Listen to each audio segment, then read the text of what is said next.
Hi everybody, I am back for chapter 2 of my journey. Okay, I realize chapters might be the best way to put this. So as you probably already can tell, we've talked about chapter 1 last week on Thursday, which I'm thinking now is going to be the day that I upload all the videos. So I want to just first touch on what we talked about last week. So with that, before we start, let's pray. So let me pray. Lord, I just pray to you right now, God, that many people are going through things that I've once gone through. We have so many of our children roaming this earth, Lord, in a lost state, God. We ask that you come through and help parents and help these children get back on the right track, Lord. It is so hard, God, so hard to deal with life and not know what is going to happen next, God. Not know, if our child is going to make it, if we're going to make it. It's just so much that we will be undertaking when we're in certain trials of our lives, Lord, that to not be able to see in our future how this is going to turn out. But Lord, we know this, that if we just hold fast on your word and to sit here and listen to what you say, that you will bring us through. And God, so I want you to deliver the message that you have for the people who are listening to my vlog. And I know that my pain was not to just give me pain, but it was truly to carry out a purpose. And that the day that I asked for such a request that everybody could not understand wind up truly being for a good purpose, where I'm able to help. God, please help me to be there as a servant, Lord. Help me to walk the walk that you chose for my life, Lord. And Lord, let those who hear the words of my mouth only hear you, God. In Jesus' name, amen. Okay, so I'm going to turn my phone off first, because what we won't be having is some type of power off interruption. So we don't want anyone calling and then I have to feel like, So anyway, so today I want to just, like I said, go back over something from last week.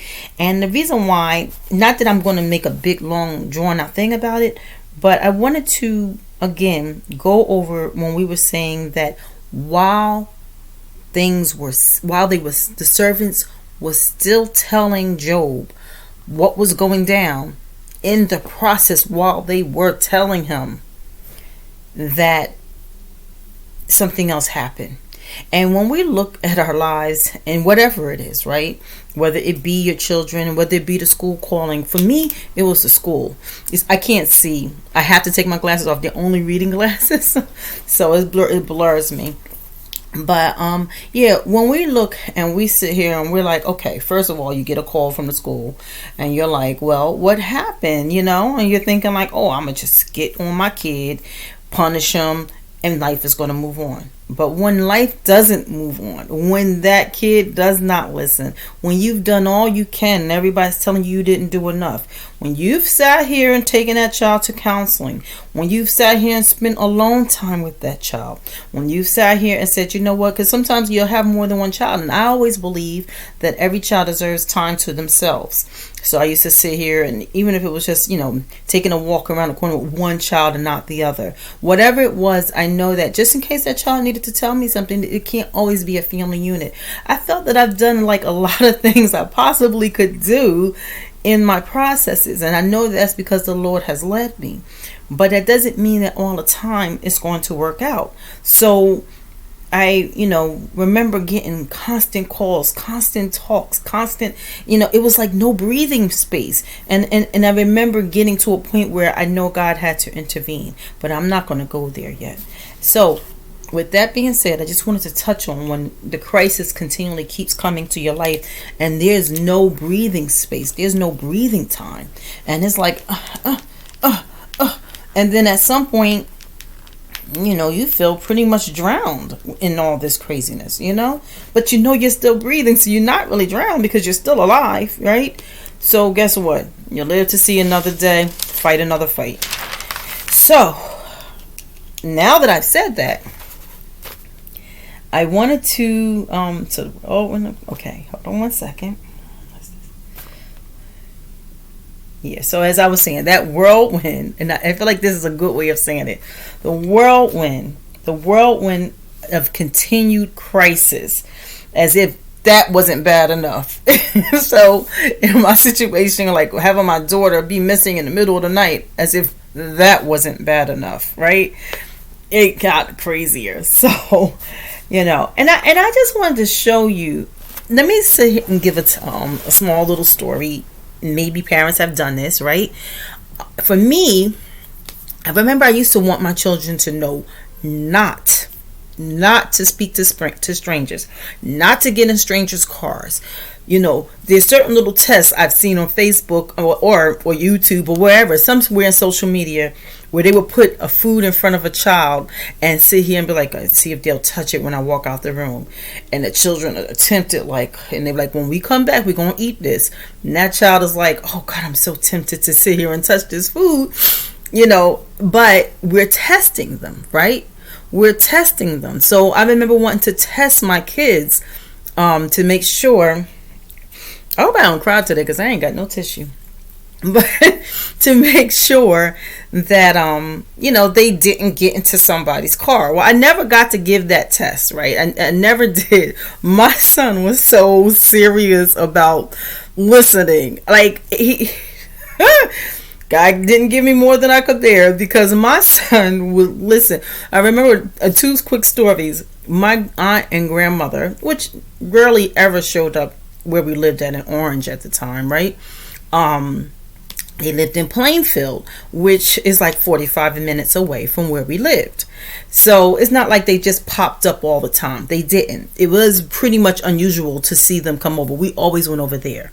So unless we gave something, and especially not to this particular place we had lived at, because it wasn't really set up for company.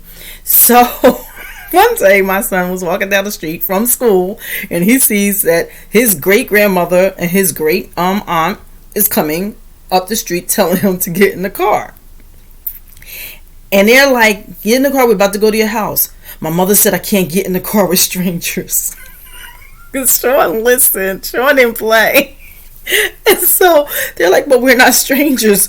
We're your grandparents. I'm your aunt. And he's like, my mother said I can't get in the car with strangers. They said that the tears started to flow. Sean was walking really fast. So they just drove beside him. And then it got worse because that made him even more anxious because he thought they was going to snatch him and put him in the car. And they said, your son be listening to you. Your son be listening to you. So that was truly a blessing. My daughter, okay, one day, because I used to have him in karate, and I would go and pick him up after, because then I had, kickboxing right after. So they would walk to karate, and after I got off of work, I would go straight there. Well, and it wasn't far from our home when we lived at in West Orange. So it was like maybe about a 5-minute walk for them. Well, my son and my daughter, at the time, how old? Oh, gosh. I think I was like 28 years old. So that was pretty much 20 years ago. God, dog, it time be moving.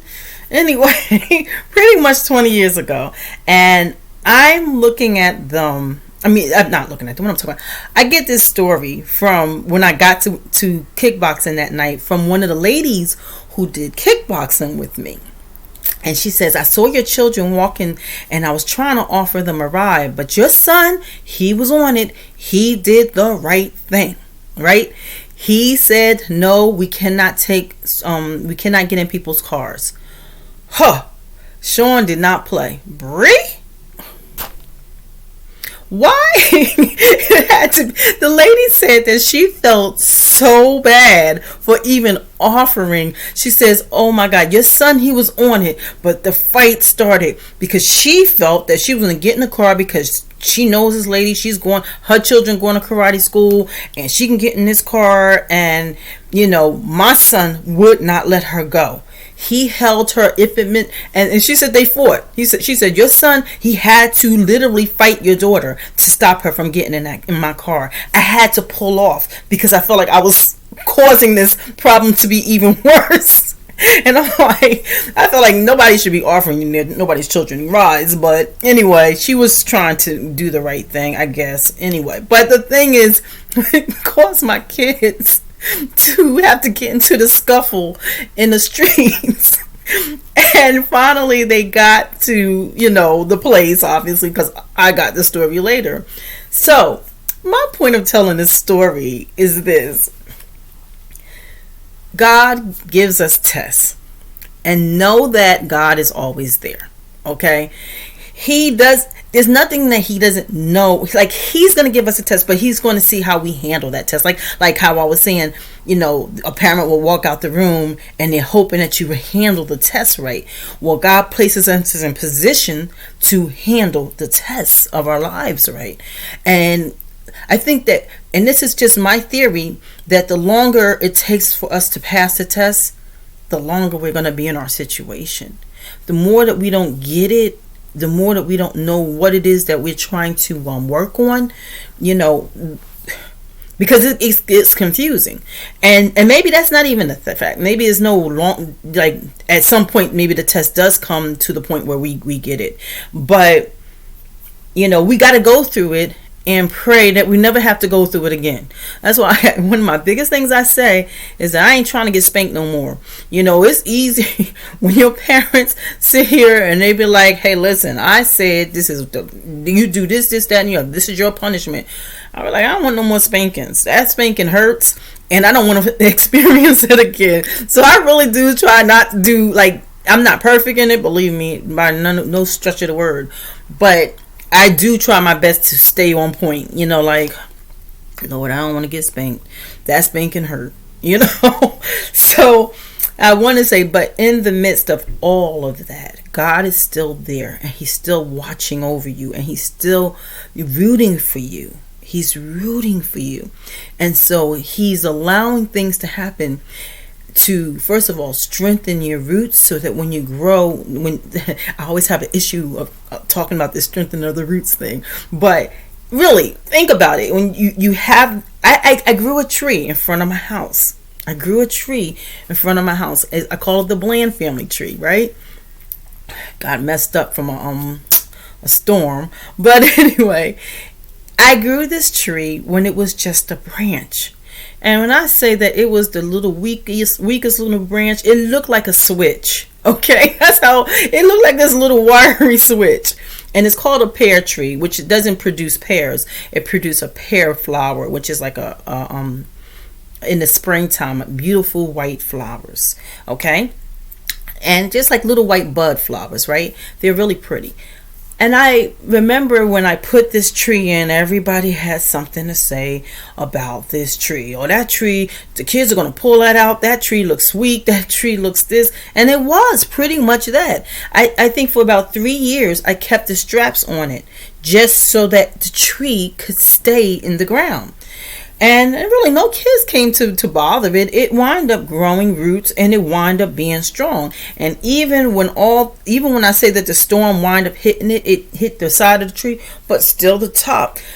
This tree is as big as my 3-story home. It's a 3-story because there's an attic. So it's as big and tall as my 3-story home. And it started out the size of me, probably 5 feet. Okay? Little branch, now it's this extremely large tree. And so I know that God, I was that in my tests, in my trials, I was that little branch that looked like a weakling.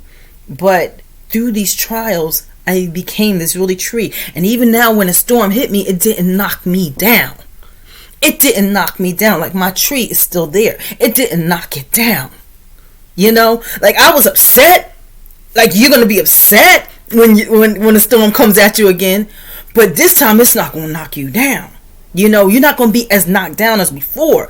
Like, when that tree was a little baby and something would have hit it, it would have been on the side. I would have been like, oh, gosh, I guess, the roots would have died because the roots would have been exposed and it would have been shocked. But this time, this tree was like, oh, I'll see you next year. So I'm going to see that tree next year. Well, this spring, because we're already next year. So this spring, it's going to come back. It's fine. Because now his roots have become strong enough to hold it through the test of time, through the storms of life. And that's true. Okay? So being said that, I wanted to say, if you looked at chapter 1 of my story, you'll see I talked about how Satan presented himself to God, and God was like, what you doing here? You ain't supposed to be here amongst the angels. Again, this is my version. Okay, I'm pretty much cutting some versions off, and I'm summarizing. Okay, he ain't say it like that, but just summarizing. And he said again, I walked to and fro the world, over the world, and I, was able to basically get people to sin. And it wasn't hard for me to come at people and make them do and bend to my will, because people are weak and we tend to bend to the wills of what it's easier, and be like, oh, just forget it, might as well, like, instead of saying, no, I believe that God has something better for me, and I'm going to sit here and hold this test of time, and I'm not going to let the devil to tempt me. Well, God presented Job. He presented Job and said that he says, well, I took his if you looked at chapter 1 and you read anything in Job, you know that he took his family, he took his cattle, he took his land, it burnt his servants. I mean, he really allowed a lot to happen to him. Okay, took his children. Okay. But this time, God said, you cannot kill him, but you can touch him this time. And now he gets boils all over his skin. And I've had a boil. It is painful. It is extremely painful. I went into the hospital for them to lance it, and they gave me morphine, which I realized morphine does not work for me. Not many medications do, because I get allergic to I get a reaction to everything almost. And so it felt like my veins was literally burning and melting when they put that morphine in me. I'd rather for them to have lanced it without the morphine. But the pain in that boil was still just as bad. And I still felt the pain, even with the morphine. So I don't know if that would have been his case had morphine been here back in the day. But at the same time, boils hurt. That's the point of the story. And so to get it from head to toe, okay, has got to be some type of misery. And hold on one second, let me just see.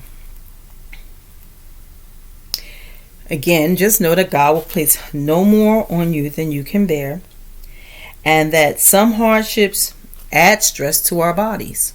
All right, some hardships add stress to our bodies, and our bodies sometimes react.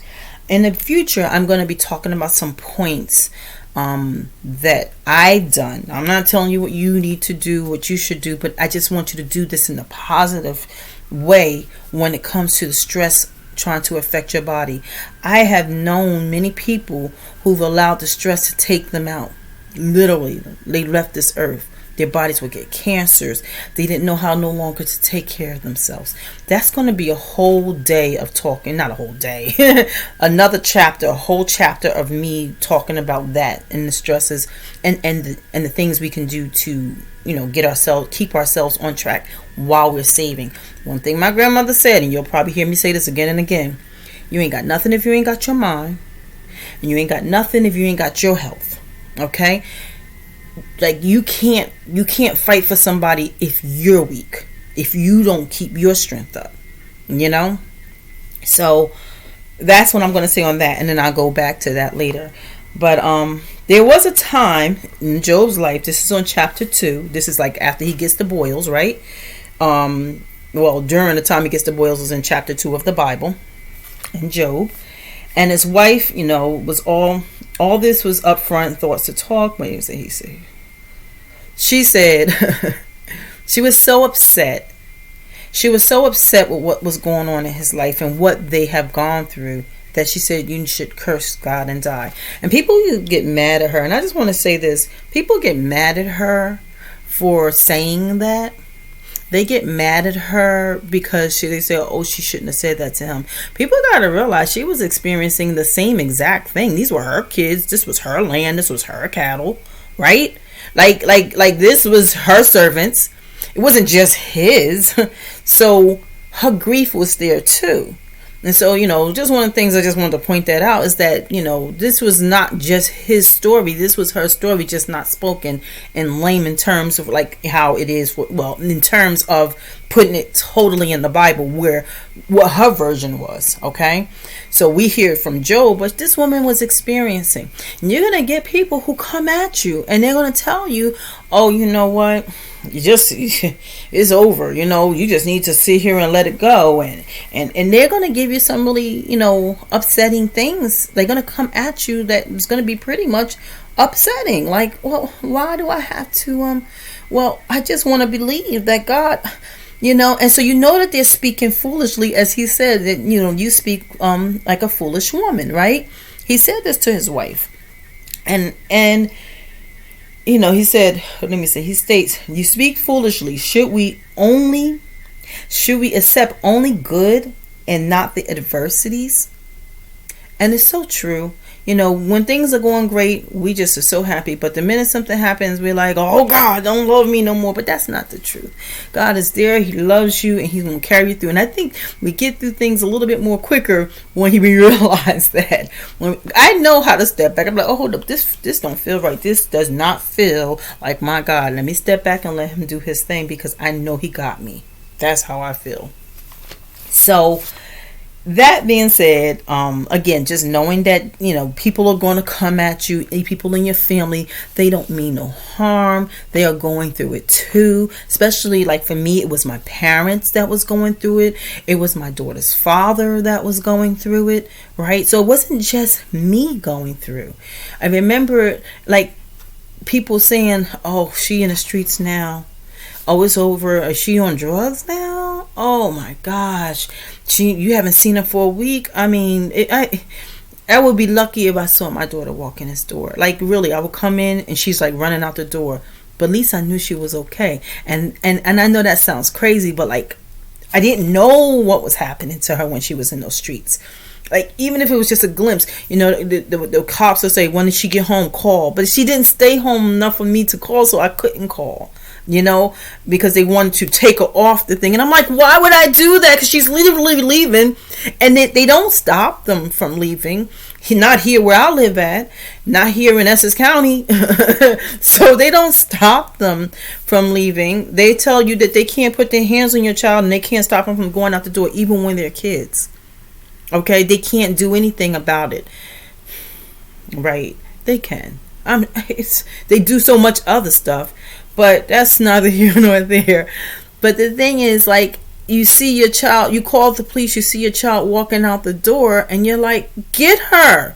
I called you. So it was many days I couldn't even call the police and say she came home because I knew she was going to be right back out the door.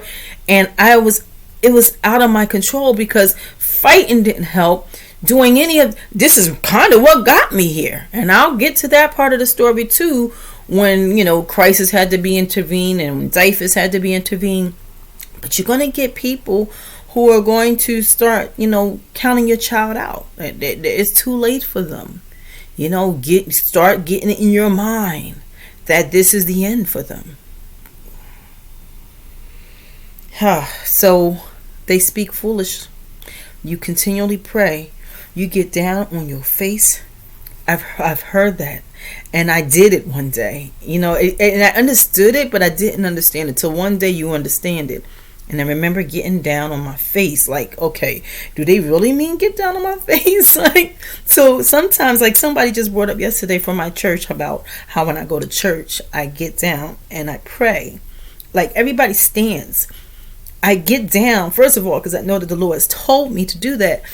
But I remember how that got me. And when I'm dealing, especially when I'm dealing with some strong stuff that I can't deal with, I don't care what people think or say about me. Because it's not, my relationship is with God and not you, right? So when I get down and everybody's standing in and holding hands, I'm down and I'm getting on my face. And I'm like, okay, what's going on, God? I need you right now. And this is a relationship between me and you. This is our conversation. This is me coming to the altar and I'm talking to you. And I don't really care anymore what people thought. Like in the beginning when I first did it, I was like, I don't know, because in the beginning, like even in my household when I first got on my face, I didn't understand why people were saying it until one day I was like, just get down here and see where it goes. And you melt. You melt. You melt in God's love and you melt in his comfort, because you'll need that. I don't know why I don't never have no daggone tissue. That don't make any sense. I know I'm an emotional person and this is an emotional situation. Y'all don't even understand. I didn't even really want to do the second one, even though I know I have to, because it brings back a lot of stuff, you know. But then it also brings back a lot of the glory that I've experienced in it, right? So when I got on my face, I understood. So then you were able to say and look at others and say, I don't hear you. You speak foolish, because of the fact that I know my God and I know this is not what he wants for me. This is not what he wants for my child. He did not send my child here for me to give up on them. People have told me, give up. People have told me so many things, but I had to sit here and stand still and say, Lord, what do you want me to do next? Because really, people are not your God. And they mean well, but they're not your God. You're going to have friends. Okay, so 3 friends. Eliphaz the Temanite, Bildad the Shuhite, and Zophar the Naamathite. They decided to go to visit Job in his time of sorrow and to comfort him. And they were upset to see what appeared to be basically a shell of a man. And they cried and they took off their robes. They like tore off their robes and they just, got down and sprinkled dust on his head and towards heaven. Basically what they're saying is that this may have been a sign of humility before God or an act of superstition. Okay, so basically like our rituals today, whatever ritual you might have, some people will sit here and burn incense or burn sage and stuff like that, or put a candle up and start praying by it. Basically it was just something like that. All right. And I had to stop that word basically. If y'all hear me say that a lot, please excuse me. I saw that in my other video. I'm like, why I keep saying basically? Anyway, his friends sat with him for 7 days and 7 nights quietly, while Job was in deep grief.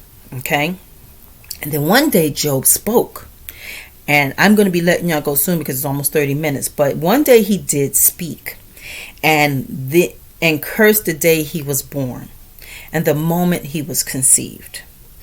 And I know what this feels like, because one day I was in the car and I was going home from work, and I realized, like, would it even matter if I was dead? Not because I was suicidal, but I said, if I had an accident right now, like I wasn't going to cause the accident, but if I had an accident and I left this earth, I wanted to be free from this. Okay, I wanted to be free from the pain that I didn't know how to handle anymore. Not because I was suicidal, but because I was just ready for the Lord to take me, because I didn't know if I could bear it anymore. And so, I remember like he had a lot to say in a bitter spirit. He wound up speaking a lot. And he had this very bitter spirit because he was in very deep depression. And he says, in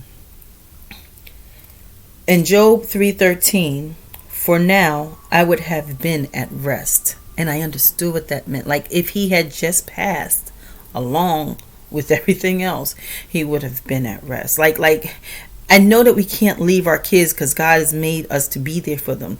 But I don't know. It was really hard. It was very hard. I didn't know how to handle my depression and didn't know when we can't see our future. My grandmother used to say this thing that I get a lot from my grandmother. That's my mom's mom.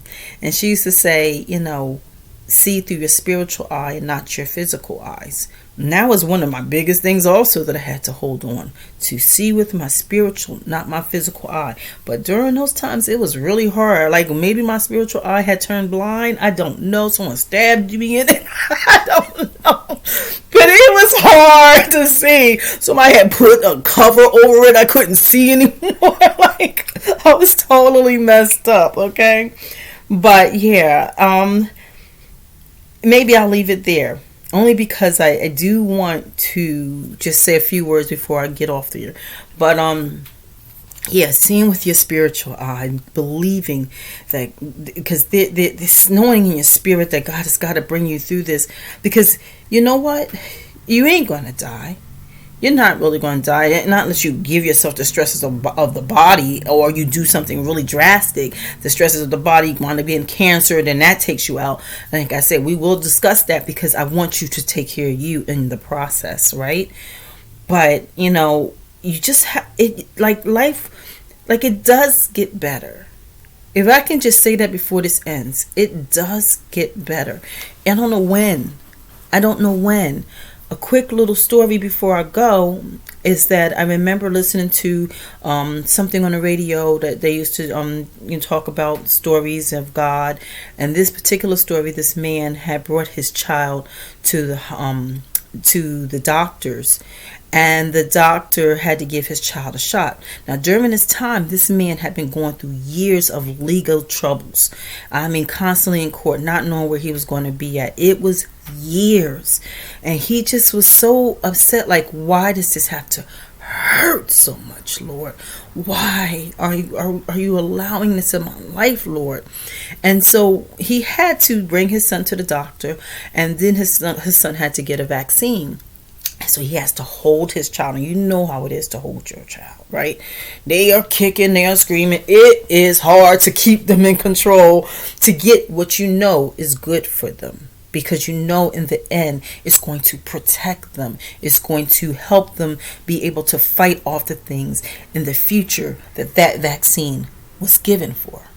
So if you see it like that the Lord allows you to go through the pain of something, because in the future it will protect you. It will keep you healthy and going, because you'll know when you look back and you'll say, well, I got through this and I got through that, and I'll get through this.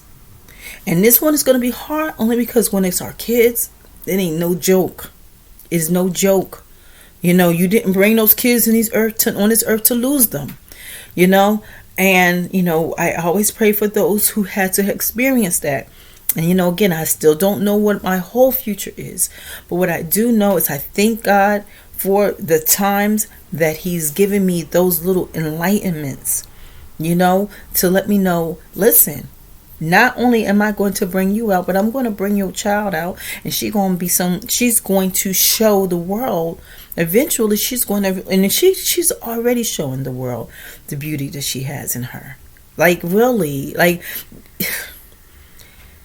stay encouraged, because I don't want to hold you no longer. So you stay encouraged and look out for chapter 3 every Thursday. I think that's the best day. If I have to put it out on a Wednesday or whatever, you know, maybe I'm going to be like, oh, I really want them to hear this. But I'm really going to try to make it Thursday, because I do be getting like that sometimes. Anyway, y'all stay blessed and stay safe. And I will speak to you soon. Okay? Love you all. Bye-bye.